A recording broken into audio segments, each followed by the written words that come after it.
everyone. You are listening to the Rachael Maves Podcast, and I'm Rachael Maves, your host. Today, we are talking to Sheryl Sisil, Associate Superintendent of Educational Services for Madera Unified School District. Sheryl leads 9 key departments to provide innovative and comprehensive support for students' academic and personal growth. With over 16 years of experience as a teacher and administrator, she's dedicated to promoting fair access to resources and preparing students for success in higher education and the workforce. Passionate about creating welcoming learning environments, Sheryl actively champions programs supporting students from a broad range of backgrounds. Sheryl, thank you for joining me today. Thank you for having me. I'm really excited that you're here. Madera is a close friend, I would say, of Parsec's. We appreciate you guys' partnership and always excited to see some of the great things that are happening in your district. Before we kind of jump into your thoughts just around education and the things that are keeping you up at night, I'd love just to hear your story. Why did you choose a career in education? What led you to this place? I would say my career path into education started from a really young age. I was one of those kids that growing up, when asked what I wanted to be, I always wanted to be a teacher. And I would say probably similar to many, it was because of some really amazing teachers I had at a very young age that um, loved on me and engaged me and made me feel valued and made me feel important and made me feel loved. And so I had a really, I have such fond memories of elementary, even the dreaded middle school years and high school. Um, and so I think I knew from a very young age, always asked I wanted to be a teacher. The interesting thing is my parents um, really kind of tried to talk me out of education. Really? Yep. I am the only educator on either side of my family. Um, my dad was a small business owner. My mom worked for a large manufacturing plant here in Madera. And they both thought I should go into a health career. And so I did try to make my mom and dad happy for a short period of time. And my favorite story to tell of all is at Fresno State. I think it was probably my first semester. I was in like the anatomy physiology lab, and our grad student who was in charge of our lab, I was in the cadaver lab, and I remember he was like eating pizza and had his hand in the body, and I was like, oh, no, no. So I made it through I think one semester of prereqs for nursing, and then I, as a young person, thought I wanted to be like a history social science teacher. I always was kind of fascinated with history and social science. But if you don't know about me, I'm an Aggie. So I was born and raised on a ranch. We had horses, we had cattle. I grew up showing horses. So when I got to Fresno State, um, I kind of made my way into agriculture. And so my entrance into education ended up being as an agriculture instructor. And so I started my teaching career as an ag teacher. Um, I taught for 6 years in Firebaugh, and then as an ag teacher, and then had the opportunity to come back to Madera. Madera's my home. So I was given the opportunity to come back and teach in my community, which I was eager to do. At the same time, I was getting married, and my husband was living and working in Madera. So it was kind of all a perfect scenario. So then I went into teaching agriculture here in Madera. At the time, the ag program was housed at Madera High School, and I completed 2 years of teaching in the ag department. And at the end of my second year, I was asked to apply to be a vice principal. And at that time, Madera Unified, and I believe still is a leader in this work, but we had a model at that time that was called a career school model. So there was a school of agriculture. I was an agriculture teacher. I had a strong background in agriculture. And so the vice principal position for the School of Ag opened up. So that's the job I was recruited into. So I became a vice principal for the School of Agriculture, where I got my start in administration, and that would have been in 2006. And I was still able to be heavily involved in the ag program. I still was involved as an FFA advisor. I still coached teams. I still supervised projects with students. So it was like, for me, it was perfect because my love and my passion was being a classroom teacher. But through agriculture, I got an opportunity to engage at such a more, a closer level with students through leadership and through different opportunities to supervise agriculture experience projects. And so I was the School of Ag vice principal for 5 years. And then at that time, the principal asked me to consider leaving the School of Ag to be, at that time, what was called the Dean of Curriculum and Instruction. And so I left my position as a vice principal for the School of Ag and became the dean. I was the very first dean in Madera Unified, actually. I became the Dean of Curriculum and Instruction at Madera South High School, where I was in that position for, I want to say 3 years. Probably 2.5 is more correct, because I had my third child when I was in my role as dean, and she was due February 28th. I had her March 4th. So almost my last semester at Madera South as the dean, I was being a mom. And then at that time, the superintendent for Madera Unified was, in my opinion, kind of visionary in his thought around college and career readiness. So you can imagine this is 2014. Yeah. And the idea of college and career readiness, not that it should have been or was a new concept, especially not Madera Unified, because in this district, we had a really strong commitment to career pathways and career technical education. And agriculture in our community had always kind of been the standard, the gold standard. Yeah. So our superintendent at that time had the idea to develop a position called the Director of College and Career Readiness, which I applied for and got that job in like June of 2014. So I ended my career as a site administrator in the spring and then transitioned to a director job here. And that was where Babatunde and I met, because he was also hired at the exact same time to be the director in our district. And I can't remember what his title was at that time. Now it would be like the director of communications and continuous improvement, is kind of those departments he was overseeing. So we worked closely together, coming in together as directors in 2014.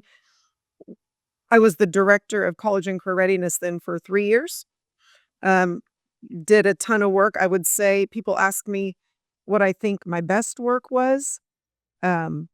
And I think the most rewarding work and the work that really meant the world to me was that work that I did in those 3 years. And that was really focusing on college and career readiness, expanding career pathways that were aligned to relevant industry sectors. They were no longer the dumping ground for kids that weren't going to go to college. And I feel like that was a really big piece to the work that I think Madera Unified is leading today and should be recognized nationwide for our work around college and career readiness, which led to the work in the graduate profile, which helped us lead to the work that is around our project-based learning middle school. We have world champion robotics teams. We have national champion teams in multiple pathways. I would say we are definitely a district to be reckoned with for our work in that area. And I feel like that was the work that I started back in 2014. And that's probably the work I'm most proud of. The work then transitioned in 2017. I was appointed to be the, at that time, Assistant Superintendent of Educational Services. That job title is now the only thing that's changed. Is now the Associate Superintendent of Educational Services, which you already identified as 9 departments plus being the authorizer of our independent charter schools in Madera Unified, and also the author of the LCAP for Madera Unified. Which is no small feat. The local control accountability plan is no small feat, Cheryl, in and of It is itself. no small feat, but again, I would say, and I'm sure it's going to come up in here, like what work I'm proud of that we're doing now, and I feel like the commitment that our district has made to really understanding how the LCAP should and was it like the promise of the LCAP, right? Like the promise of the LCAP was that districts with the greatest needs would get the greatest amount of funding, and then it's a district's responsibility to ensure that that funding is going to the students and families, and that we're seeing that achievement gap and equity gap close. And I would say I believe we're doing the right work to get us there. I believe that um, we're our academics are going to show, and we are growing students significantly, but there's obviously still work to do. But I believe the LCAP, if you were to look at the LCAP that we adopted last year to start this new 3-year cycle, I'm really proud of that work. It's painstaking and it is ongoing and it never stops. I mean, for it to be the document it's intended to be, it can't be something you look at once a year and revise annually and move on. We have a strategic team that meets 4 times a year. Um, we do a lot of we're doing a deep look at the implementation of our actions. We're evaluating the effectiveness of our actions. We're using quantitative and qualitative data points to do that work, and that's new. And I think if Babatunde were still here and he were still in charge of the LCAP, he would probably be moving the work that way. But I feel like the document is a really high quality document. I feel like it represents where Madera Unified is going. And I suspect that the goals that we have set um, should be and will be the goals that'll drive this district, whether I'm in this position or not. Yeah. I love, Cheryl, that you're already looking at and talking about the quantitative and qualitative data side of things, because I think that often we get stuck in this place where when we're looking at our strategic plan or we're trying to assess are we getting the results that we want to see, we focus so narrowly on the quantitative data that we miss that engagement from our staff, from students and community members. And I'll just say, as Madera is a real partner and we're seeing some of the reels and the information that you guys are getting in, is pretty powerful, the feedback that you're getting from your kids. So I just applaud you guys in embracing that and utilizing that as part of the way in which you're assessing how you're meeting the needs of your students moving forward. Well, and I would say the utilization of Parsec Reel has really helped to amplify the student voice for us. Um, Now, obviously, the Ed Code says you have to have students involved in the decision making around the LCAP development. And so we started with the official work of adding students last year as part of our pack. Um, but our superintendent had already started the work of convening student voice meetings, bringing in student leaders, having really open dialogue. Yeah. Um, I, I've said multiple times, and I believe wholeheartedly that our students will tell us Yeah. usually exactly what we need to know about what's Mhm. going on.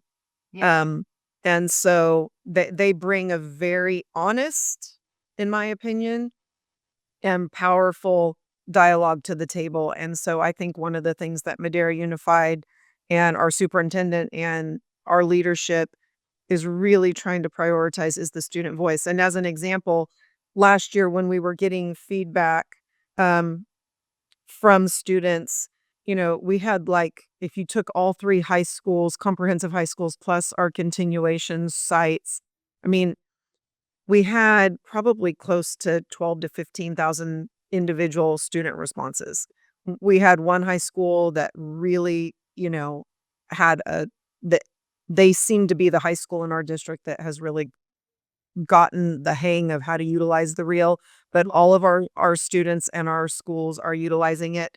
Um, I know parents also can utilize it. I haven't kind of dove very deep into that. The work that we do with parents as partners, I'm a big believer in face to face. So we hold a lot of all of our schools hold community meetings to get parent insight and parent feedback. Obviously, we have the parent advisory committee and the district English language advisory committee that I happen to be the facilitator of those 2 district level groups, and really, again, bring a valuable lens to how we allocate our assets, Yeah. both fiscally and personnel wise in our district. Yeah. I'd love to hear, Cheryl, just a little bit about your thoughts as you oversee so much in the district and you're doing so much work to engage students and hear their voice and families.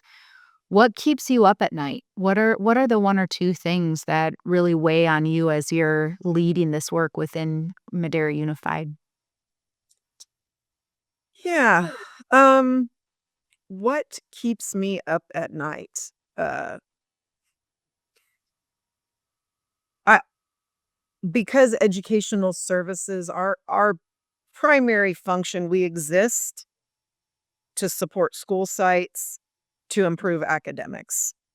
So, if I'm being 100% transparent, what keeps me up at night is that I know the work that we're developing and implementing is the right work. The research supports it.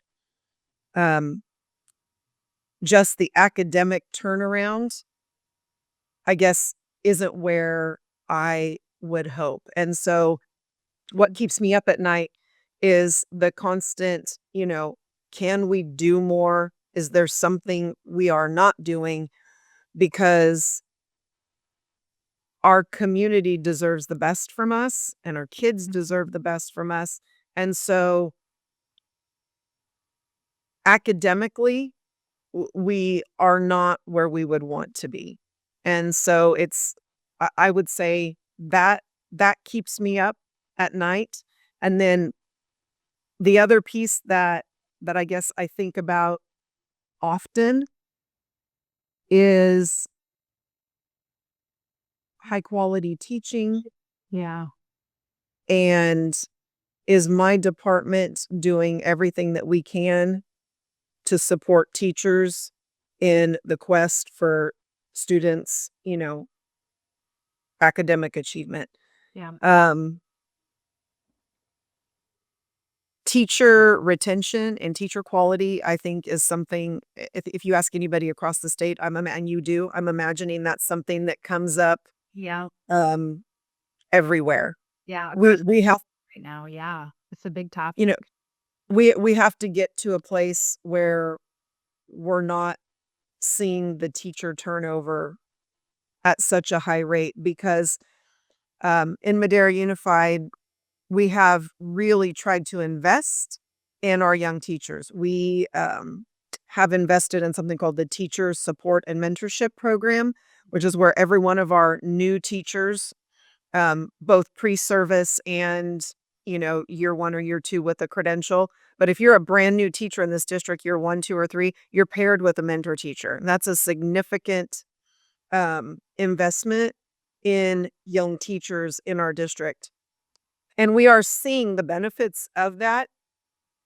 It's also helping us see just exactly how much is on the plates of not only new teachers, but all teachers.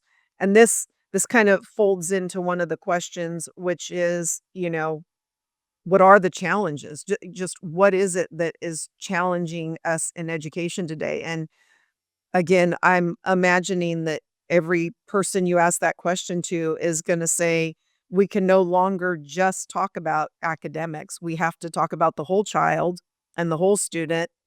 And with that, now if you're a teacher, you're not just going into the classroom with an expectation that you can deliver your curriculum every day and the kids are there, welcome, and ready to learn. We have a lot of social, emotional, and behavioral challenges facing our teachers. And so, what a teacher's asked to do today is hard work, Yeah. hard work. And I would say that in a community like Madera, where 91% of our students are socioeconomically disadvantaged, um, I believe there's a strong tie to students and families that live in poverty and the challenges that ultimately they face. Um, Yeah. and so when you're a teacher in Madera Unified, you have to know that you're going to be asked to deliver the curriculum to ensure that students are meeting their grade level standards, but you also are going to be responsible for the social, emotional, and behavioral pieces that are so important in a classroom. And we are facing and seeing significant challenges, especially in our youngest learners. Our youngest learners um, are are really coming to us and challenging our classroom teachers to be able to deliver grade level curriculum and focus on academics because of the challenges in the classroom around the social, the emotional, and the behavioral pieces. Yeah. As you think about all of that, Cheryl, and the things that you're bringing up, because I agree completely, the role of the teacher has shifted, and I would say it's based on research, right? Like we know and understand more and more the barriers that students face in the classroom that have to do with external conditions, and how do we then create the environment that allows them to have access. So a child that is living in a fight or flight mode constantly or in survival, how do we create that safe space for them to be able to access the educational content when they come into school and not just be in a state of being triggered all the time? I mean, that's a whole new skill set learning that we're laying into education. And I'd love to hear, I mean, on that or any of the other things that you brought up. What is one way in which Madera is really like looking to address this and provide that support?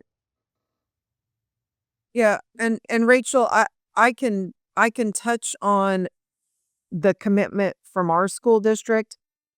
This is actually an entire in our school district, there's an entire division now that is that exists to address the social, emotional, and behavioral health of students.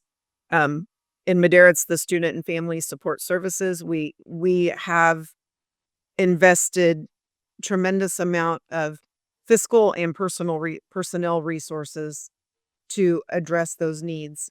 Um, but I think that our community, our state, even as a nation, um, we still have a long ways to go because teaching in the classroom just simply can't, and won't look the same. Yeah. Our teachers, I use the example when I went into the classroom my first year of teaching in 1998. Again, I was an agriculture teacher. I taught ag biology and I taught advanced animal science and I taught some ornamental horticulture. When I went into that classroom, I got to be the content expert and I got to teach kids about agriculture. If I were to walk into the classroom today as a teacher and still be being the expert in the room and the content, that's not enough anymore. It's just not enough. Our teachers have to be able to engage students at a different level. They have to be able to support students at a different level. Um, it they there are varied levels of students that are coming in. There's language barriers, there's academic barriers, um, there's the social emotional piece, which was something that I won't say we didn't face when I was in the classroom, but I mean, the challenges I would just say have exponentially increased, especially since returning to school in 2021 after we closed schools and then brought kids back.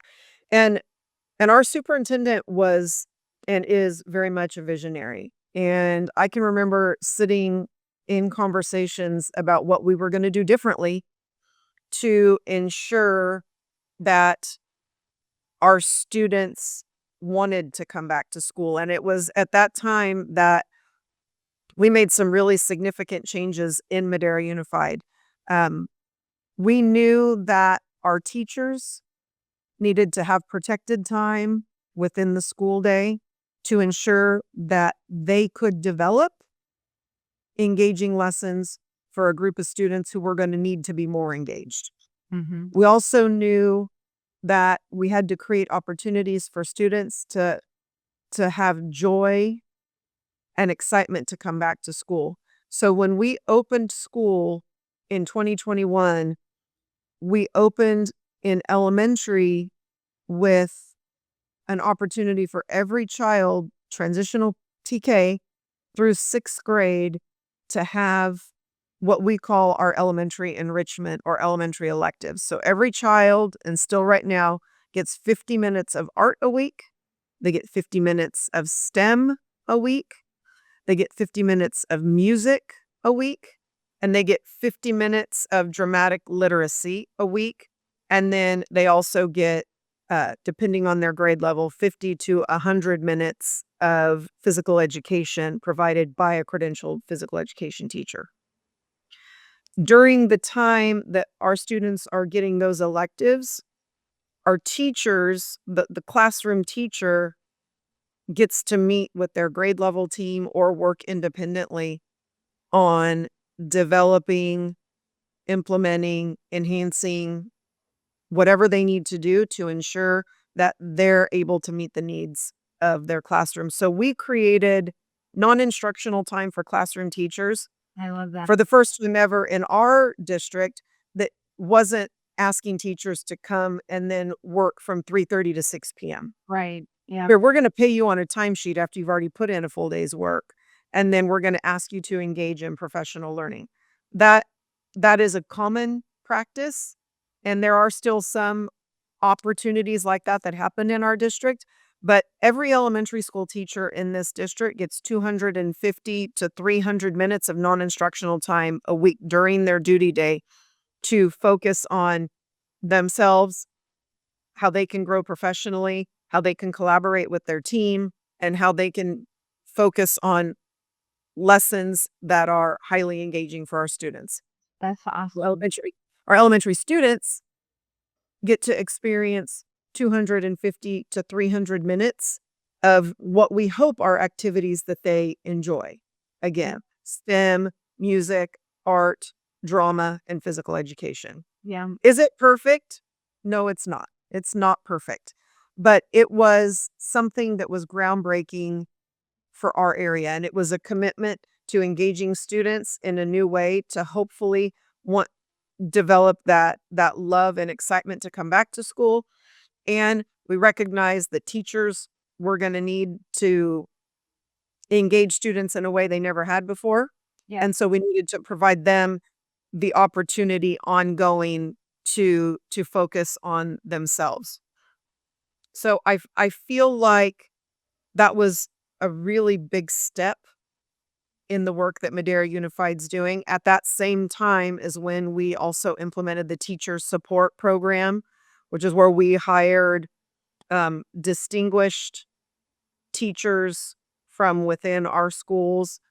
They come out now and they are mentoring anywhere from probably 3 to 5 new teachers. In some cases, they have a few more, but they are the person who directly supports and mentors all of our new teachers. And that's again something that um we're really proud of, and we are seeing our teacher retention improve because of that. Um I bet that made a huge difference, Cheryl. I mean, just because all the research shows that part of the reason that new teachers leave is that they don't feel supported, they don't have the resources that they have, or they're not connected with the leadership at their school. And being able to provide what you're doing with a mentor teacher, giving that space and time that's job embedded for them to really get into the weeds, to analyze their data, to look and plan and collaborate, but to not just have to do that in isolation. I mean, that's huge for educators. and the other piece I would want to circle back on again around the educational landscape and what I see that Madera Unified has been very committed to for a lot of years, but really significantly in the last, say, 10, is that idea of college and career readiness. So ensuring that every student, when they leave us with a college diploma, has the greatest number of opportunities and the widest array of options for success. Yeah. So there's been a significant investment in our schools, one by adding the 7-period day. So we were one of the very few districts around that I was aware of that was still operating on a 6-period day. So we now have a 7-period day in middle school and a 7-period day in high school. For us, there's a lot of reasons why that became really important. But in a 6-period day in a school district with a population of English learners that hovers around 5,600, 5,800, which is about anywhere from 28 to 30% of our student population that are English learners.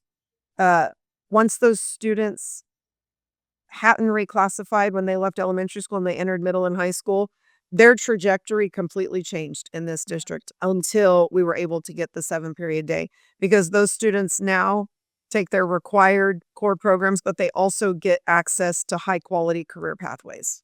Yeah. And so that's really, really important, because now those kids not only have an opportunity to engage in something that they might actually enjoy in school, they actually have an opportunity to complete a career pathway.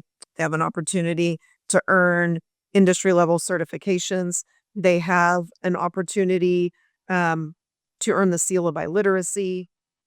Just many doors were opened with the 7-period day, but that has, in my opinion, been some of the most and will lead to some of the most transformative work for our student populations, specifically in our community English learner students, where we have really tried to focus and prioritize those students to ensure that when they enter middle and high school, they are guaranteed the same opportunities that monolingual students are.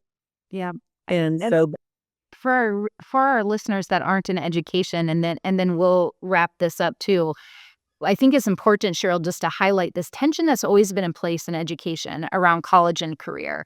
And I love what you said, that you were shifting the mindset that it's not just a dumping ground. And unfortunately, if you weren't on that career pathway, I think the misnomer was you don't really need a rigorous program because you're going to go into this career pathway that's not going to be as challenging. And the shift that I see in Madera and the work that you've been leading is actually that's not true. We want to ensure that all the career pathways are just as rigorous so that there is the opportunity for upward mobility for all of those students that go into a career, that they're not stuck at entry-level positions, but they have the skills and the knowledge and understanding required to continue to move up and build that pathway so that they're not just staying in those like really early career positions. yeah, I would love to talk a little bit more about that, because that is sort of what the fire in my belly still comes from, Yeah. is around the true belief in college and career readiness. And in Madera Unified, if you complete one of our career pathways, you're going to have an opportunity to earn college credits. Mm-hmm. So you're going to take college level coursework. You're going to earn industry relevant skills. Yeah. And you're going to earn those industry relevant skills because we have an amazing set of industry partners who believe and invest in our schools and in our students and come to those meetings when we say, hey, what is it that you need? When our kids come to you, what is it that you're looking for? Yeah. And so the skills is, again, we strive and expect kids to leave well above a entry level skill position. Yeah. And they're going to, because of that, earn industry relevant certifications. Mm-hmm. So, and this isn't always popular, what I'm about to say, but every child does not need a 4-year college degree to earn a high quality living wage anymore, because there are skills and certifications that we can give our students that make them employable when they're in high school in some cases, and employable when they leave us in high school. And I have seen it over and over and over again. But that is a challenge, and it's still a challenge because there is still a college for all mindset. And I will stand toe to toe with anybody that says every child needs to go to college. It's just not true. We have students who go to college, get a college degree, and they're a barista across the street at Starbucks.